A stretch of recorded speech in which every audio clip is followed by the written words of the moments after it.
Yeah, hi everyone. I hope your books are there in front of you and you have read the third level at least once. Taken out the word meanings from either the dictionary or Google. Okay, so let's start.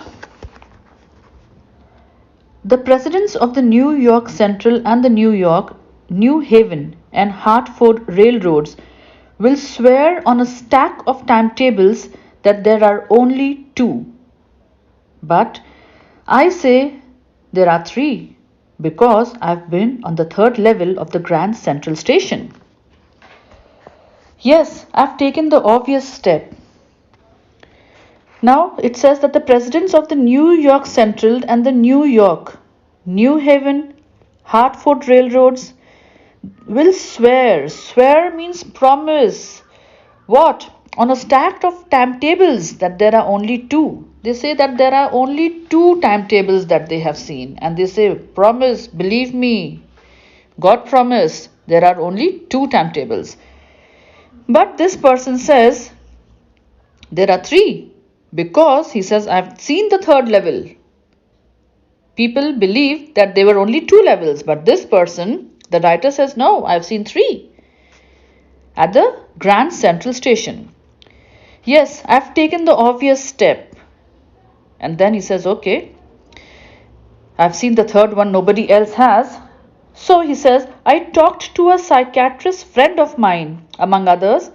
I told him about the third level at the Grand Central Station, and he said it was a waking dream wish fulfillment. He goes to a friend, he's a psychiatrist. He tells him that there is an existence of a third level at the Grand Central Station, and he says that it is a waking dream wish fulfillment, means seeing dream with your open eyes.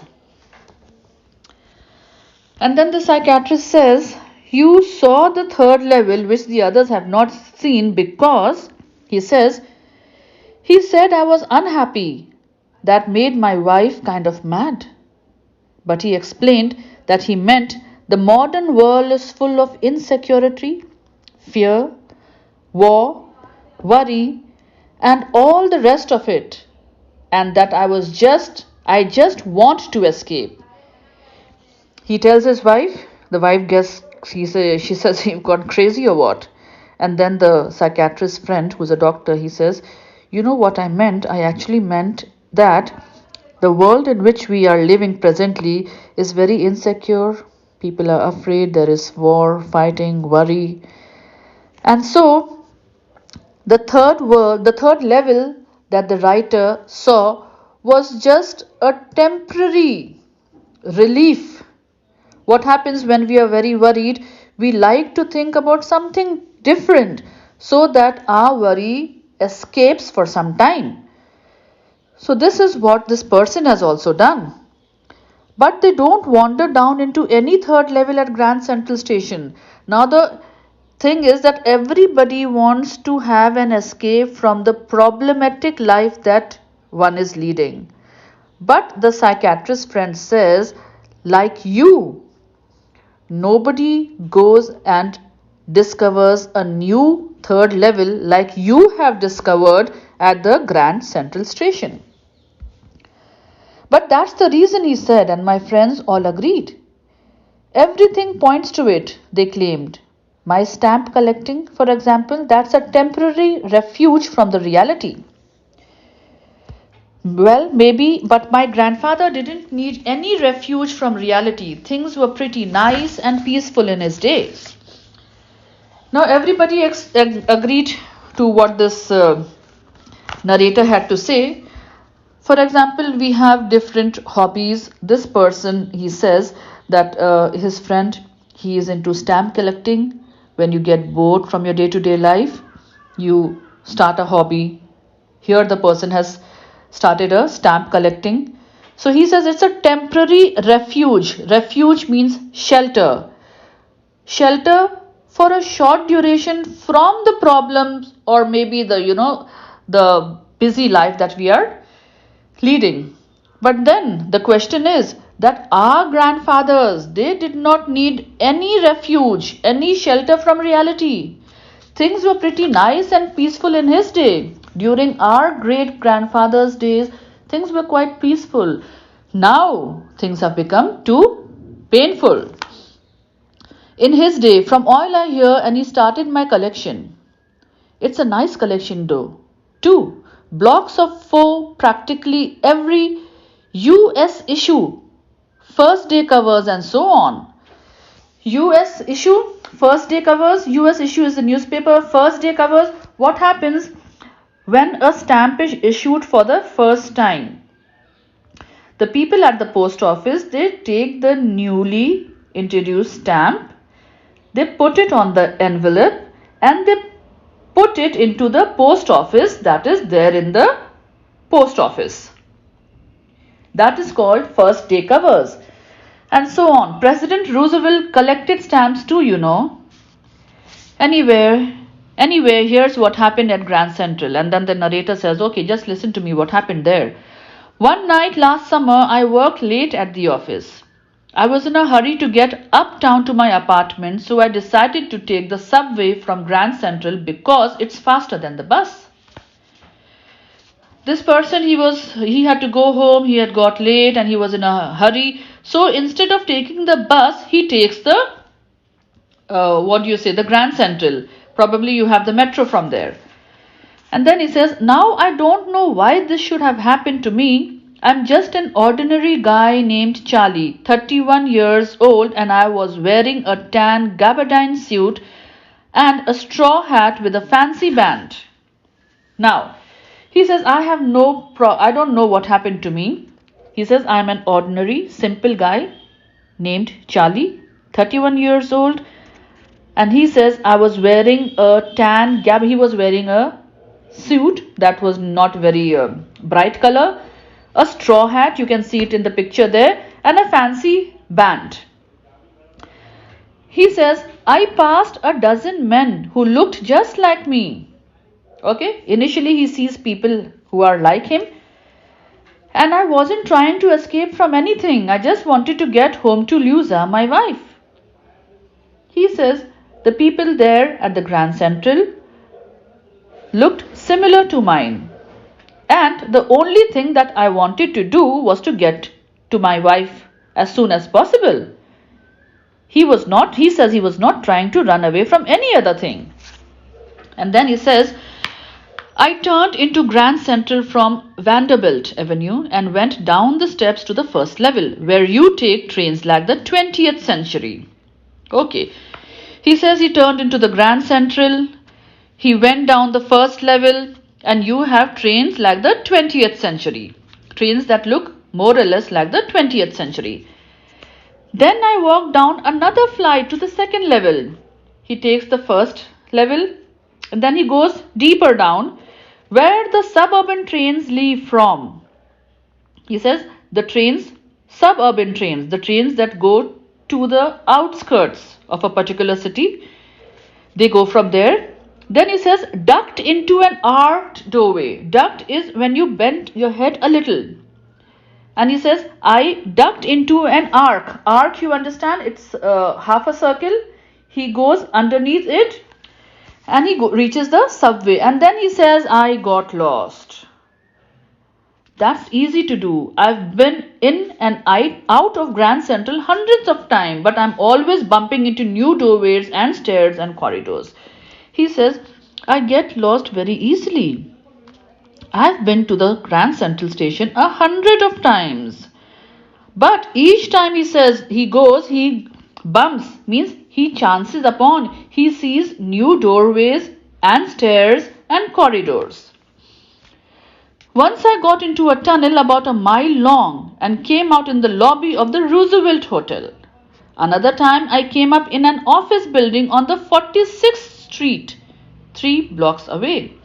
Each time he's going into new doorways, new stairs, new corridors, and he's coming out into a different area.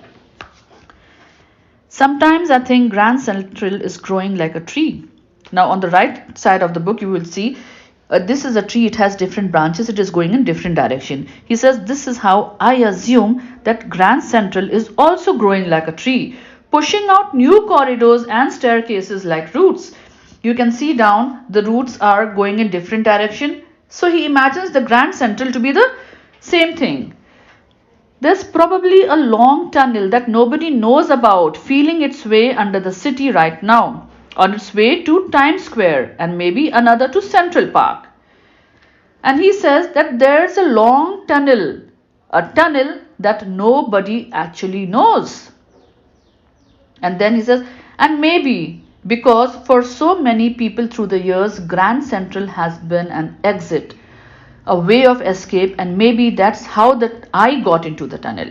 Okay, now again I repeat, he says, and maybe Grand Central has been an exit. Exit, you enter Grand Central and you exit, that is one.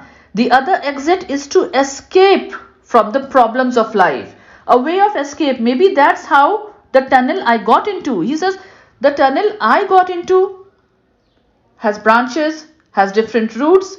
Each time he is going into a different entry and he's coming onto a different exit. So he says, maybe I am also, going through a lot of problems, but I never told my psychiatrist friend about that idea. He says, I just told my friend that I found the third level, but he did not tell him about, the deeper things.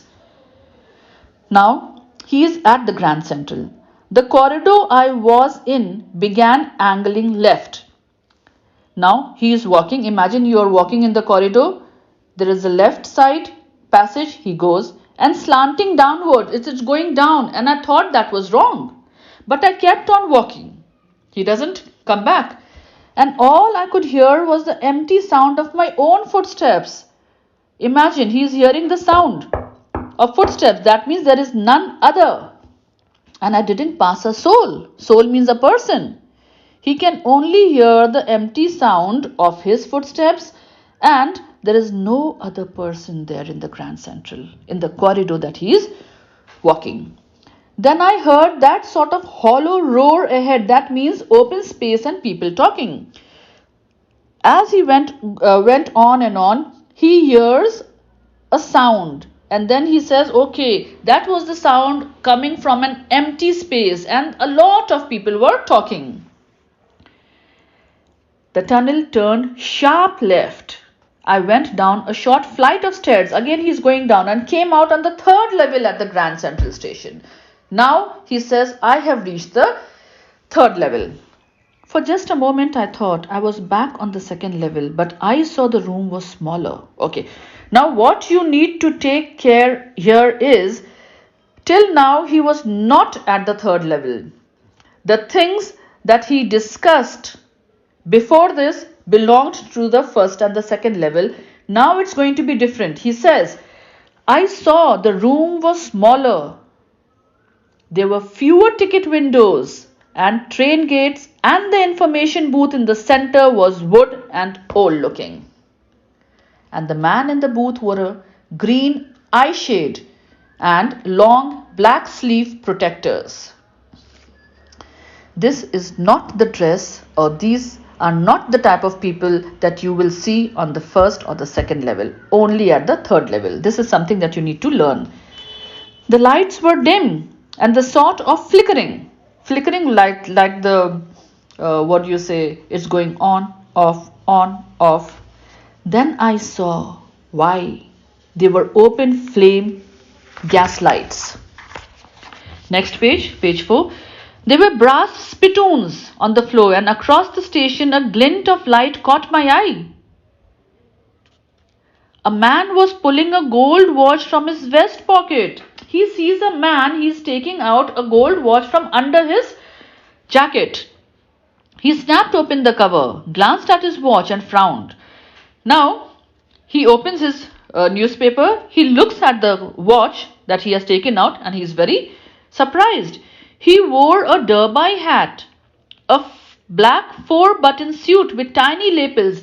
Lapels is where you have the buttons of your shirt, the upper portion. And he said he had a big black handlebar mustache. This is all different. This is all different from what he saw at the first and the second level. Then I looked around and saw that everyone in the station was dressed like 1890 something. Now, first when he was at the station, he says all the people looked familiar to mine. Now he says people looked different. I never saw so many beards, sideburns, the beard that you have on the side, and fancy mustaches in my life. A woman walked in through the train gate. She wore a dress with leg of mutton sleeves and skirts to the top of her high button shoes. Back of her, out on the tracks, I caught a glimpse of locomotive. That is a car, a very small Currier and Ives locomotive. That is the name of the car, with a funnel-shaped stack. And he says, then I knew that I was not at the first or the second level. I was definitely at a different level, and he calls that level as the third level. To make sure, I walked over to a newsboy and glanced at the stack of papers at his feet. He goes to a newspaper boy and sees the newspapers. It was The World, the name of the newspaper, and The World hasn't been published for years. Now, The World is not today's newspaper. The lead story said something about President Cleveland. This is very much past. I found that the front page since the public library files, and it was printed June 11, 1894. This is not the present day. I turned towards the ticket windows, knowing that here on the third level at Grand Central I could buy tickets that would take Lusa and me anywhere in the United States we wanted to go. He has reached, he is enjoying himself, and he says he wanted to take 2 tickets so that he could go with his wife to the US in the year 1894, and I wanted 2 tickets to Galesburg, Illinois. He knows where he has to go. Have you ever been there? It's a wonderful town, still with big old frame houses. He has reached the third level. Now he is describing the beauty of it. Huge lawns and tremendous big huge trees whose branches meet overhead and roof of the streets. And in 1894, summer evenings were twice as long, and people sat out on the lawns, the men smoking cigars and talking quietly, the women waving palm leaf fans, with the fireflies all around in a peaceful world. Fireflies are Jugnu. To be back there with the First World War still 20 years off, and World War II over 40 years in the future, I wanted 2 tickets for that. He is somehow enjoying. He wants 2 tickets, he wants to take his wife, and he wants to go himself too. The clerk figured the fare. He goes at the ticket counter, he wants the ticket. Now, this person, the narrator, has given the money to the ticket counter, and then the clerk at the ticket counter, he figured the fare. He sees the money, he glanced at my fancy hatband. He looks at the narrator. He said, my God, he is wearing something different. But he figured the fare, and I had enough for 2 coach tickets one way. And the narrator says, I had enough money to buy a ticket for Lusa, my wife, and myself, but it was one way. He has no chance of returning from the third level. But when I counted out the money and looked up, the clerk was staring at me. He nodded at the bills. He's looking at the notes, and he says, that ain't money, mister. This is not the money that, for example, the 500 rupee notes or the 1000 rupee notes that Modi asked us to throw away with. It cannot be applicable today. So this guy at the counter, the clerk, says, no, this is not money. And if you're trying to skin me, if you're trying to fool me, you won't get very far. You're going to be caught. And he glanced at the cash drawer beside him. Of course, the money was old-style bills, half again as big as the money we use nowadays, and different looking. I turned away and got out fast, and the narrator runs away. There's nothing nice about jail, even in 1894. He's scared, he'll be caught, he'll be put behind jail, so he runs away. And that was that. I left the same way I came, I suppose. He goes back the same way he had come. Next day during lunch hour, I drew $300 out of the bank, nearly all we had, and bought old-style currency. He comes home, he tells the whole thing to his wife, and then he goes and buy old-style currency that the clerk actually wanted him to give him. He exchanged his new currency with the old currency because he was desperate. He really wanted to go back to the third level. And then he tells this to his psychiatrist, and the psychiatrist is really worried. You can buy old money at almost any coin dealers, but you have to pay a premium. Yes, in case you want to buy new notes or something, very old notes, so you have to pay little extra. My $300 bought less than 200 in old style bills, but I didn't care. Eggs were 13 cents a dozen in 1894. He says, I don't care. I have enough money to lead a life there. But I've never again found the corridor that leads to the third level at the Grand Central, although I've tried often enough. He says, no. After that, after buying the money, the fare, the ticket, he says later on that I never found the corridor that leads to the third central. Lusa was pretty worried when I told her all this and didn't want me to look for the third level anymore. He tells his wife Lusa and she says, no, I don't want you to look at the third level. And after a while I stopped. He stops looking. I went back to my stamps, but now we are both looking every weekend because now we have proof that the third level is still there. Okay. His wife, she gets scared. She says, let's not look for the third level. They stop looking at the third level for some time.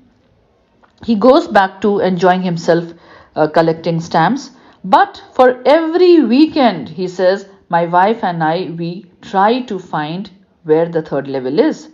The problem still continues. My friend Sam Weiner disappeared. Nobody knew where, but I sort of suspected because Sam's a city boy and I used to tell him about Galesburg. I went to school there and he always said he liked the sound of the place and that's where he is, all right, in 1894. Now his psychiatrist friend Sam, to whom he was confiding, to whom he was telling about all his feelings, Sam has taken tickets for the third level and he has gone over there. Because he says he has a proof. He says, because one night fussing with my stamp collection I found. Well, do you know what a first day cover is? As I explained earlier, when a new stamp is issued, stamp collectors buy some and use them to mail envelopes to themselves on the very first day of the sale. The postmen, they take the stamp, they address it to the post office itself. They are never opened and you just put blank paper in the envelope. That night, among my oldest first day covers, I found one that shouldn't have been there. But there it was. It was there because someone had mailed it to my grandfather at his home in Galesburg. That's what the address on the envelope said.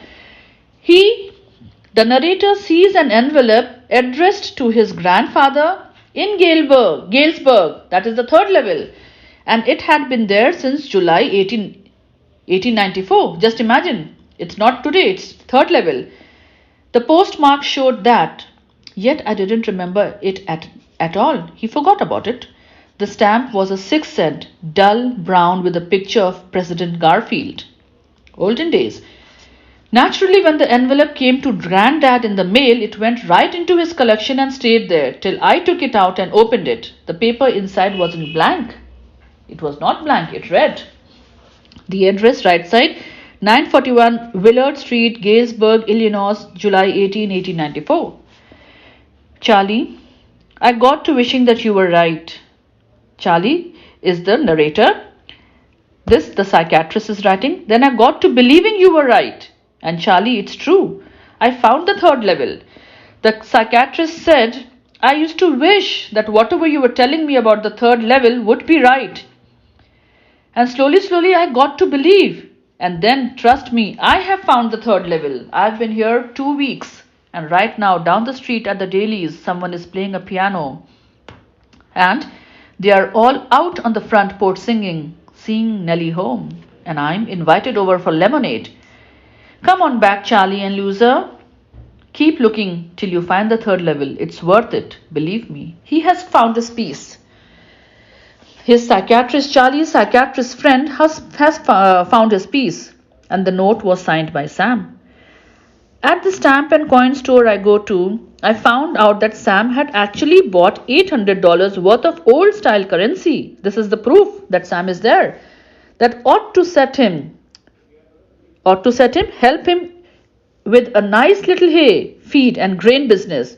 He always said that's what he really wished he could, and he certainly can't go back to his old business. Not in Galesburg, Illinois in 1894, his old business. Why? Sam was my psychiatrist. Okay? Okay, do you think, let's discuss the questions on page 7. Do you think that the third level was a medium of escape for Charlie? Yes, it was. Why? What do you understand from Sam's letter to Charlie? That Sam was equally unhappy with his life. This is the most important question. The modern world is full of insecurity, fear, war, worry, and stress. What are the ways in which we attempt to overcome them? Now, the modern world is full of insecurity, fear, war, worry, and stress. This you are going to talk about Charlie, and you're also going to talk about your life. What are the ways in which we can attempt? This is again, it depends on you how you would like to overcome. Leave number 4. Number 5. No. You are supposed to be doing 1, 2, and 3. 1 and 2, there could be probably 40 or maximum 60 words. Number 3 is a long one, 150 words. 4 paragraphs, 150 words. Should you have any doubts, please let me know. But before we start with the next class, you should have submitted your work by Friday. Not before the next class, by Friday your work should have been submitted. I hope you're having a nice time. Miss you guys. Bye bye.